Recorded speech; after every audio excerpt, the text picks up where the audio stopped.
So just praying, even as I'm speaking, that there's just an impartation to see and to hear. So it's important to understand first, the starting place, to know that God is always speaking. His voice has went out into the earth. And the trees are prophesying. The trees are declaring the glory of God. The stars are declaring the glory of God. Everything in earth is declaring the glory of God. So His voice is always present. Always speaking to us. There may be times where we're not necessarily hearing Him. It's not because He's not speaking. Oftentimes, God comes to us in ways that we don't recognize. I want to encourage you to try not to follow the notes, because I won't. Just like I said this morning, keep the notes, look at them later. I just, if I'm going for it and you're looking here, we're going to be not tracking together.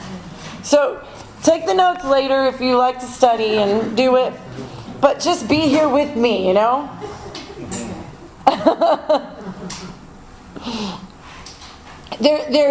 There's times in your life where you may not think you're hearing His voice. You're not hearing something, even when you're used to maybe hearing Him. Have you guys ever experienced that? Like, you normally hear His voice, but then there's a season that comes and you're like, God, I'm not hearing you. It's not because He's not speaking. Oftentimes when He comes to us in a way we don't recognize Him, in a way we don't know Him, it takes an adjustment period to begin to hear His voice again. Because He's always growing us into who He is. He's not after us. We get in this place of, okay, I've got it down. I hear your voice. And then we're like, I got the formula. And He changes it up. He's really good at that. He's not about the formula. He's about relationship. Amen. So if you think you're going to get a formula to hearing Him, you've already kind of went off a little bit. You've got to know that hearing Him is about an intimate relationship with Him. It's about communion. It's got to be your starting place. Don't look for a formula. With that being said, I'm going to give you somewhat of a formula.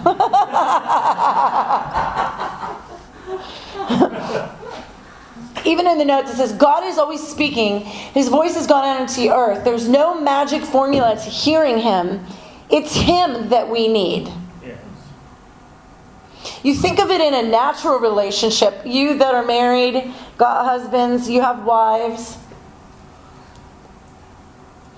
Can you imagine just coming to your wife or coming to your husband and going, okay, talk to me, I need information. It won't work with a woman, I'll tell you what.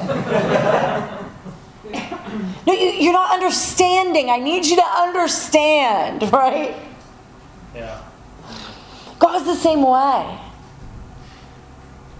It's about coming to Him. He's what we need. It's not His voice we need. It's Him we need. So don't seek to hear His voice. Seek to know Him. And you'll find His voice. Does that make sense? Yes. Some people try so hard to hear His voice, It's not complicated. It's so easy, but we're reaching for something that can't, it's kind of like that's what the New Age world does. They seek to see. They seek to hear. Now listen, don't get me wrong. I'm not saying don't desire to hear his voice. I'm saying it's kind of like, Paul said, desire spiritual gifts, but pursue what? Love. Desire to hear his voice, but don't pursue to hear his voice. Pursue him. Or rather, be pursued by him. Be caught by him. So, you're always hearing something. God is always speaking, and you are always hearing something. It may not be him, but you, whether you're conscious of it or not, you're functioning out of a perspective of what you're hearing. So you are always hearing something. You guys follow me? The question is, what are you listening to? You remember when I said earlier, what you see steers your life. And whatever you see is what you're listening to. Listen, his voice sounds like his nature.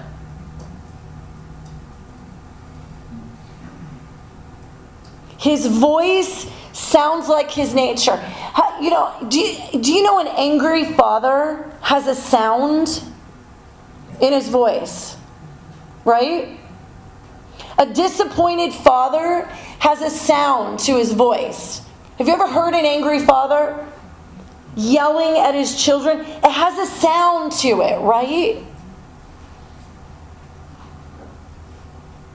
His voice has a sound. Literally.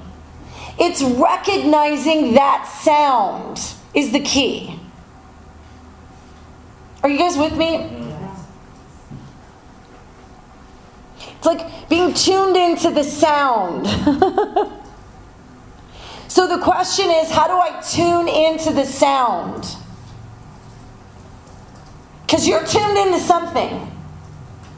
We want to be on the right frequency, right? We want to be led by the Spirit of God. Fear has a sound. Think about it. Worry has a sound, doesn't it? It evokes an emotion. Fear looks like something.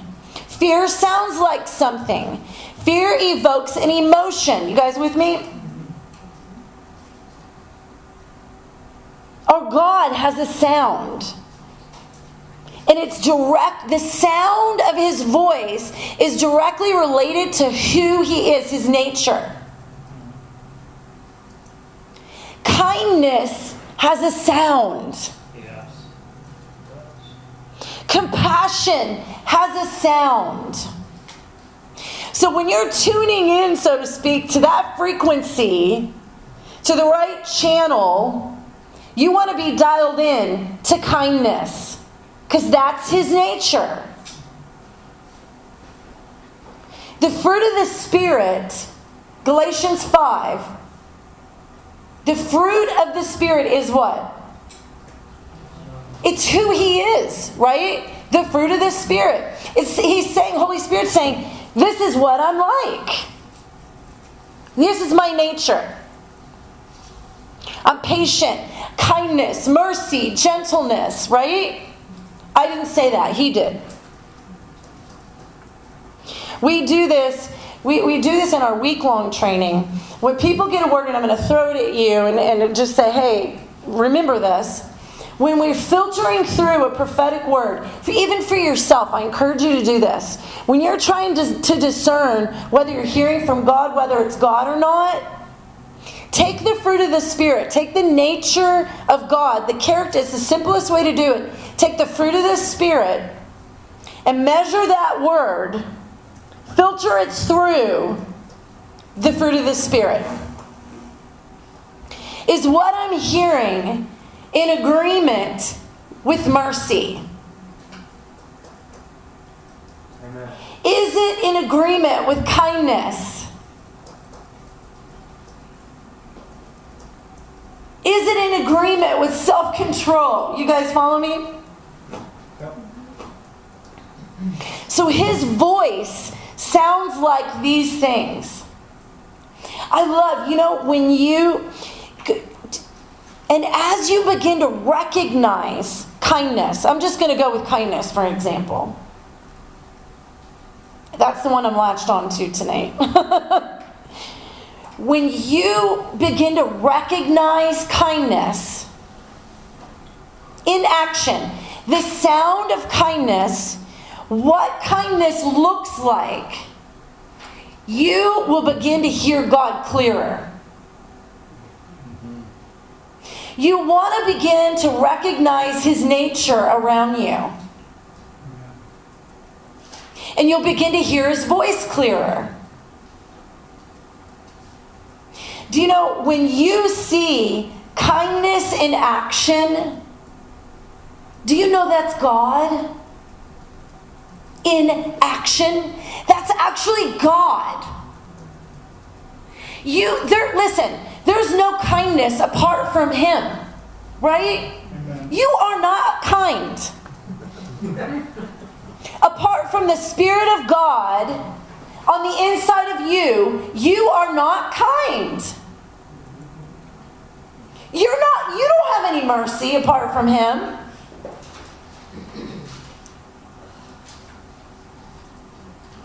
This is the Spirit of God. He's the kind one. He's the merciful one. Mercy exists on the planet because His Spirit does. When you see mercy in action, when you move in mercy, you're actually releasing God on the earth.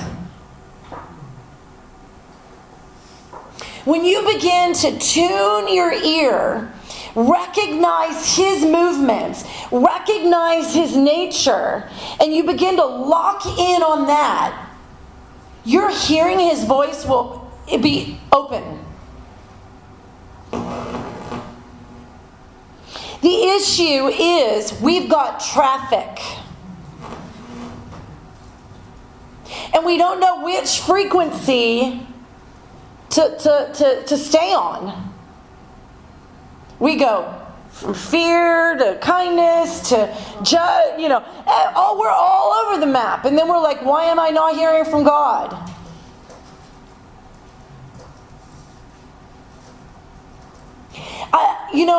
I have this thing I always say. You probably have heard me say it. There's so many people that fellowship with fear. God wrecked my life one time. I was having encounters with the Lord. And I came to this point in my life where I was like in the Word, and I kept seeing the word joy. Fruit of the Spirit is joy. In the Holy Spirit, there's joy. I'm like, I don't have any joy. It was like He was confronting me. Now, I was happy sometimes when my circumstances were okay. But I saw this promise of lasting joy despite my circumstances. Yeah. Do you know that you can have continual joy despite your circumstances? Yeah, because joy is a person. And I start to pray. I'm like, God, you've got to really reveal this to me. I don't have this, and it's my inheritance. And one day I'm reading Psalm 37. I was in the New English Version. I'm reading Psalm 37, and it says, in that version, it says, befriend faithfulness. Delight yourself in the Lord. And befriend faithfulness. And you know how Holy Spirit comes and He's like, life on that word as you're reading it? And He stops me. And it just stands out to me. Befriend faithfulness. So I stop. And I'm like, who am I friends with? If you're telling me to befriend faithfulness, am I friends with faithfulness? And faithfulness is God. There's no faithfulness on the planet apart from God. He's the faithful one. And you can only be faithful because God is faithful. Yeah. So I said, am I friends with faithfulness? And then I asked him, who are my friends? Spiritually speaking. And he began to reveal to me, Michelle, you're friends with sorrow and pain. I had this belief about God that I needed to suffer for Jesus' sake. I had a religious spirit. Now, are we going to suffer for Jesus' sake? Yes. All who love him will be persecuted. And dying is not pleasant. You know, but I have befriended suffering. I had made it my God. I believed a lie about him that it was my destiny to suffer and have pain.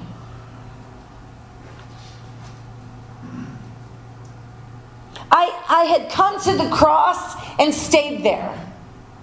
And if you couldn't tell by now, I have a passion for the cross. I've been to the cross. I've had an encounter at the cross. I've seen him. It was powerful for me. I have a great passion about the cross. But I had come to the cross and I had stayed there. He's like, it's time to live, Michelle. I died, but I rose again. For you to have joy in me. And I repented. He showed me a list of some friends I had. And I literally did this. I said, we're no longer friends. We're no longer friends. We're no longer friends. I'm divorcing these friends. We're not friends anymore. Hear it. And I said, I welcome joy. I'm going to befriend joy. And it was so awkward for me. It was very awkward because I didn't know that nature of God. I did not know the nature of joy. And I was like, Holy Spirit, reveal what is joy. I had a rough childhood. I never knew joy. And so I'm like, show me joy. And it was a journey of like him coming. And then, my gosh, woo! I began to get blasted with joy. I just laugh, no reason. Joy. I can say now I've got joy. But it was a battle. And I had to recognize who my friends were. I had to befriend the nature of God and break agreement with the friends that I had that were not in agreement with the nature of God. And I see this all the time. Who are your friends? What are the ones that come knocking on your door and want to have communion with you? Does fear come knock on your door and say, hey, can I have dinner? And you go, sure, come on in. Let's sit at the dinner table. Let's talk. Fear wants to tell you about your future. Do you know that? Fear wants to tell you about all the dreadful things that could happen. Worry, fear, anxiety, depression. Some people wake up in the morning, at the foot of their bed stands a demon. And he says, let's go have coffee. And we just go have coffee. And we commune with them. And we don't even know it. Ask him, who are my friends? And I think it's time to get some new friends.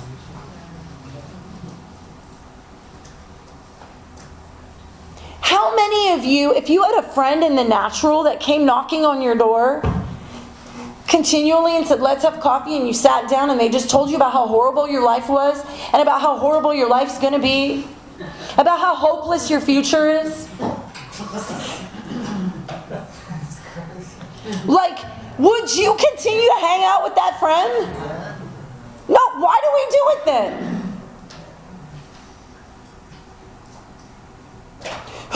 Who wants to have angry friends? Who wants to have depressing friends?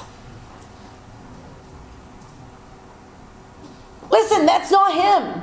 He's so full of hope. He's so full of joy. He's really happy. He is happy. He's in a good mood. Despite what's going on in the world, he's in a good mood. Do you know why? Because he's confident in his plan. He's not worried. So why do we worry? So discerning these friends, discerning these voices, we've got to learn how to cast down those high and lofty things that exalt themselves against the knowledge of God. These are keys to hearing. You've got to recognize, take those things captive, reject them, and the more you learn to do that, and the more you push in to who He is, you're going to hear. We don't hear because we're listening. It's what we're listening to. God is always speaking to you.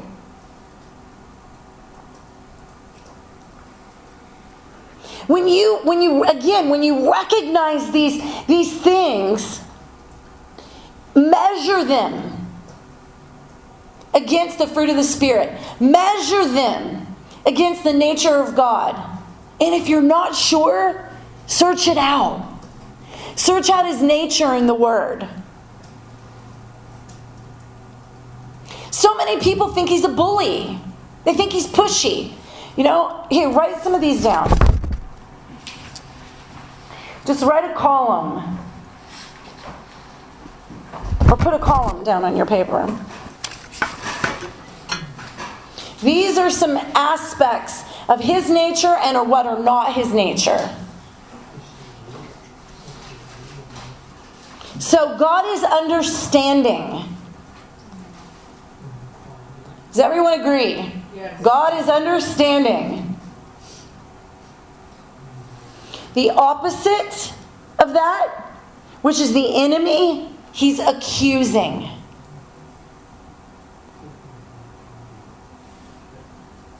So when you're wondering, is this God, is this not God? If it sounds like an accusing voice, it's not Him. Listen, even as you go throughout your day, in your interaction with people, and you notice yourself like accusing people of things. You guys know what I'm talking about? Like, we've got to be aware of what's going on in our temple. We've got to be aware of listen, you're the doorkeeper. You're the gatekeeper of your inner man, of your temple. You are. You want to have it submitted under Holy Spirit. Under your Spirit, under Holy Spirit. But we've got to be aware first. So we walk around sometimes and we just agree with the enemy. The enemy is the accuser, and he accuses people day and night. God is not the accuser. Jesus is not the accuser. So when we find ourselves listening to accusation, whether it's against ourselves, whether it's against other people, recognize the enemy in your midst. He's looking for a landing place. And he's the accuser. God isn't. I'll share this. I was in Ukraine last year, and I was at a church, and I didn't know what I was going to talk about. And I said, okay, Lord, what are you saying, you know? And he takes me into a vision. And I see the church, not now, but I see where he's taking us. I saw the bride, I saw the church, and I saw us, I saw her clothed in this, literally, we were clothed in it, in love. It wasn't like the church was trying to love. She was love. She was so full of the love of God that it was a clothing on her. It was pure. It was that bride without spot or wrinkle. Pure, beautiful. It was love she was clothed in. It was mercy. It was kindness. And let me tell you, there was a war-like quality to her.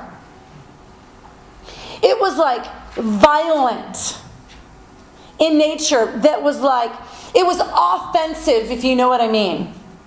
It was powerful. And I'm staring at this going, wow, this is where we're going, which is Christ in us, the hope of glory, being really manifested in our lives. Swallowed up in life, swallowed up in love, you know? Beautiful. And I came back to present day, and he showed me where we were.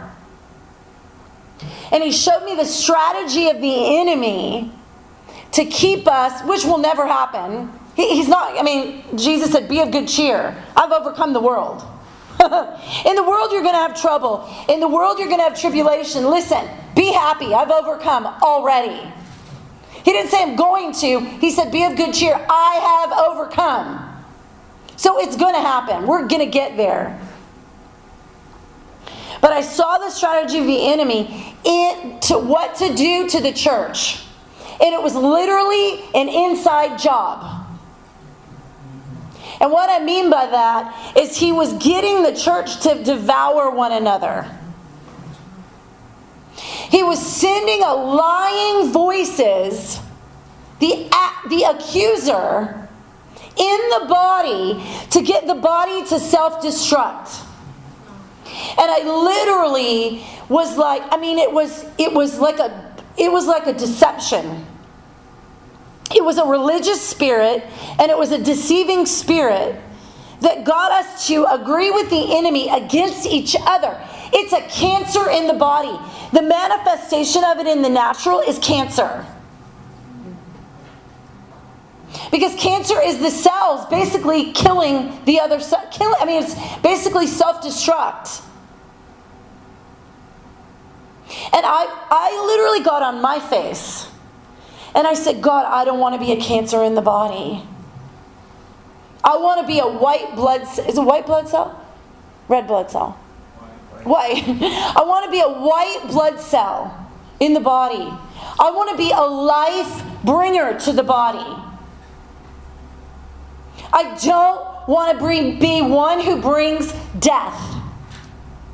I don't ever want to agree with the accuser against my own body. We're one body. We are members of one body. And when I hurt you, I'm hurting me. When you suffer, I suffer. Because we're the same body. So we accuse one another. We bite and we devour one another. It's self-hatred at the end of the day. And I was like, oh God, we need revelation of the love of God. Amen. We need revelation of the love of God. So that we begin to recognize we are not each other's enemy. We have an enemy, and it's not us. We've got to begin to fight for each other. We've got to begin to stand with each other and reject that foolishness. Are people going to hurt us? Yeah, we're people. We're never going to be perfect. We've got to move into this place where we recognize we're all weak. And mercy is powerful to bring forth life in people. To cast out the devil out of people's lives. The Lord has challenged me in this area. I'm sure as you all have, I have had knives in my back. I've had rocks thrown at me. And continuously the Lord says, you pray for them. You guard your heart. Don't you get offended. Go love them. Do you know when Jesus said, pick up your cross and come follow me? It was not a call to death. It was not a call to death. It was a call to love. And love will always kill you. Love will crucify your flesh.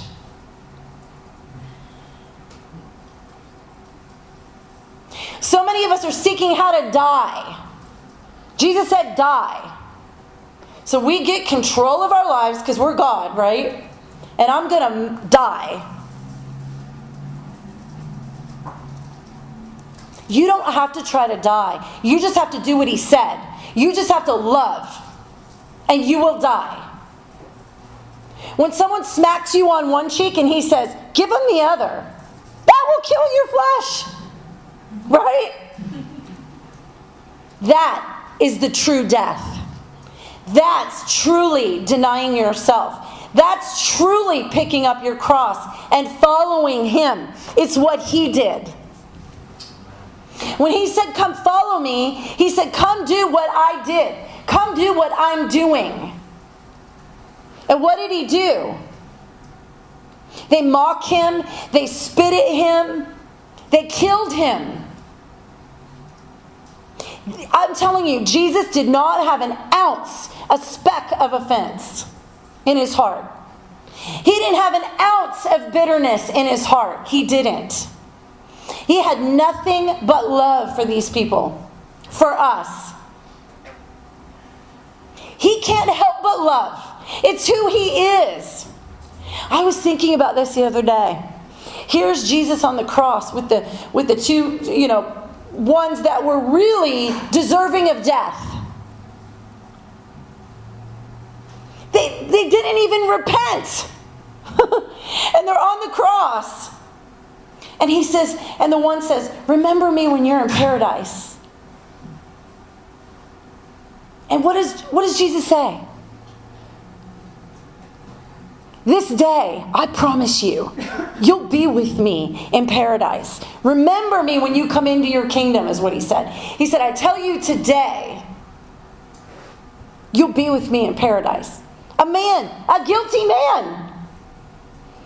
The man didn't come and say, Jesus, I repent. Jesus, remember me. So kind. This is what He's like. The ones who killed Him, He died for. The ones that rejected Him, He died for. The ones that hated Him, He died for. This is what He's like. This is what He's called you to. That's our journey. When He says, follow me, that's what He's saying. He's saying, come love like I loved. He's saying, lay down your life, because no greater love does anyone have than to lay down his life for those who hate Him. And He calls them friends. He called Judas His friend.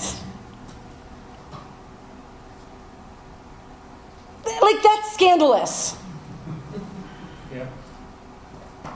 That is scandalous. I had an encounter another time where I shared this Monday night, I think. Some of you may have heard it. I had an encounter one time. It was a very hard season for me. And I'm searching in the Word for the Lord. I'm going, okay, I've got to find you here, because it was really difficult season for me. And I knew I needed to respond well. And I'm crying out for him, and I find myself in this encounter with him where he was in the council room before he was going to the cross.